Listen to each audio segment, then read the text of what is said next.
ये आपकी evo device है, विंगल आपको मिली है। काइंडली ऑल रीजन्स आप ये मेक श्योर करें कि आपके प्रिंट बिल्कुल सिम प्रॉपरली कनेक्टेड हो। ये आपके प्रिंट बिल्कुल उठे हुए हैं, उसको मत दबाइएगा, कोई कागज़ मत फंसाइएगा।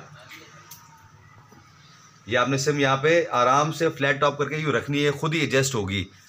ये देखें ना, ये एडजस्ट हो गई। ये आप यूँ करेंगे, एडजस्ट हो गई। ये दबाना नहीं है, इसको सिर्फ एडजस्ट करना है। एडजस्ट किया आपने, इसको छोड़ा, लॉक लिवर प्रेस करा, लॉक हो गया। ये परफेक्ट लोकेशन में ये कट के साथ लॉक हो गई है सिम। आपने इसको पकड़ना है, बहुत सिंपल है। इसको आपने लॉक किया, यहाँ पर इसका वाईफाई की पासवर्ड है, ये आपने यूज़ करना होगा अगर आप वायरलेस के थ्रू यूज़ करेंगे।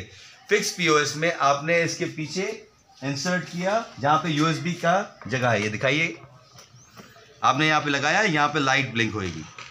ये देखें, ये लाइट यहाँ पे ब्लिंक हो रही है। काइंडली मुझे दें कैमरा, ये देखें यहाँ पे इसका स्टेटस अभी ऑफलाइन आ रहा है।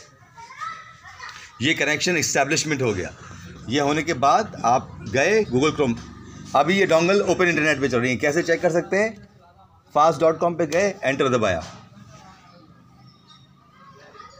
आपने अगर देखना है स्पीड क्या आ रही है, ये देखें, इसकी स्पीड अब आ रही है, ये अब वर्क कर रही है। और आपकी ये 2.3.8 ऑल दी वे आगे स्पीड जा रही है। बहुत सिंपल कनेक्शन है इसका, प्लग एंड प्ले है ये डिवाइस। तो काइंडली जितने भी रीजन में हैं लोग, उनके लिए वीडियो है। जितने भी हमारे पाकिस्तान में लोग हैं, kindly go ahead and plug it in और इसको ओपन इंटरनेट पे फिलहाल यूज़ करें जब तक ये MPLS पे कन्वर्ट हो। Thank you very much. अस्सलाम वालेकुम।